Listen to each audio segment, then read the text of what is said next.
दोस्तों, आज दैनिक जागरण संपादकीय से आपके लिए ये मैटर लाए हैं। जैसा कि आपको सुनने से ही लग रहा होगा कि आज की आवाज़ में चेंजेज हैं। ये इसलिए परीक्षा के दृष्टिकोण से देखते हुए किया गया है। आज का मैटर स्टार्ट होगा 5 सेकंड बाद।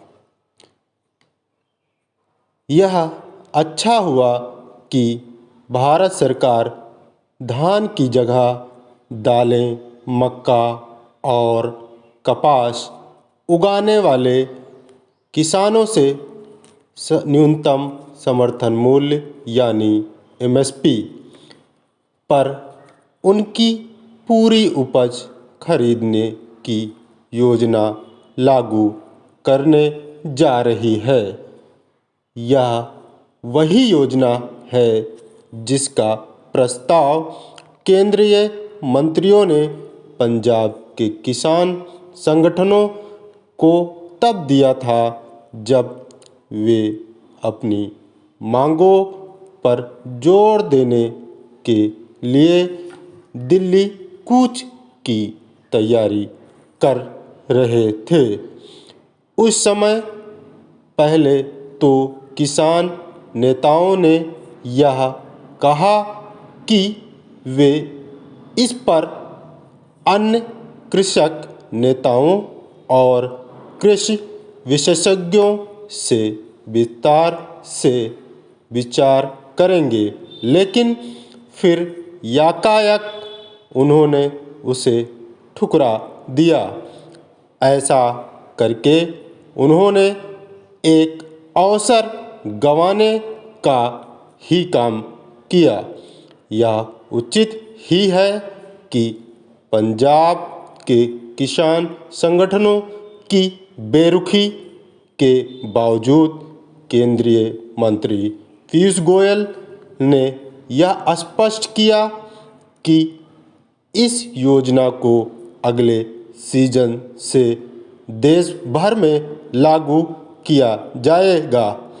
ऐसा करने की आवश्यकता इसलिए थी क्योंकि एक तो पंजाब के किसान संगठन देश के सभी किसानों का प्रतिनिधित्व नहीं करते और दूसरे, यदि कोई उपयोगी योजना किसी राज्य विशेष के किसानों को रास नहीं आ रही है तो इसका यह अर्थ नहीं कि उससे शेष देश के किसानों को भी वंचित रखा जाए।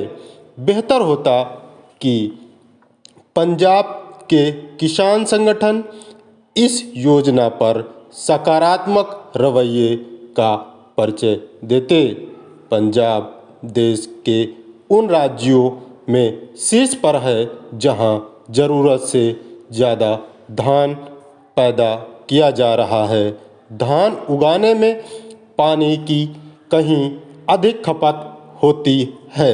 पंजाब के किसान इससे भली तरह अवगत हैं कि भूजल के अत्यधिक दोहन से उसका स्तर नीचे जा रहा है, लेकिन वे पानी की कम खपत वाली फसलें उगाने को तैयार नहीं। यह रवैया तब है जब पंजाब के कुछ इलाकों में भूजल स्तर कहीं अधिक नीचे चले जाने से खेती की जमीन के बंजर होने का खतरा पैदा हो गया है। इस खतरे की अनदेखी का कोई औचित्य नहीं, लेकिन दुर्भाग्य से ऐसा ही किया जा रहा है।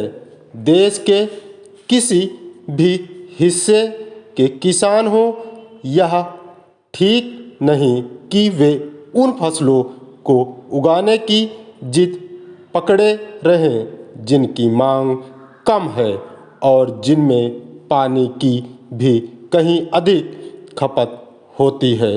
मक्का और कपास के साथ मसूर, उड़द एवं अरहर की खेती में केवल कम पानी का इस्तेमाल ही नहीं होता बल्कि उनकी मांग भी अधिक है। यह एक तथ्य है कि देश को दालों का आयात करना पड़ता है, जिसमें अच्छी खासी विदेशी मुद्रा खर्च करनी पड़ती है। दलहन जैसी स्थिति तिलहन की भी है। निस्संदेह यह समय था जब गेहूं, धान की खेती को प्राथमिकता देना आवश्यक था, लेकिन जब स्थिति बदल चुकी है और समझदारी बदलते वक्त के साथ कदम मिलाने में ही है। केंद्र सरकार के साथ राज्य सरकारों को चाहिए कि वे अपनी योजनाओं के जरिए किसानों को वही फसलें उगाने के लिए प्रोत्साहित करें जिनकी मांग अधिक है और जो पर्यावरण के अनुकूल भी हैं। स्टॉप।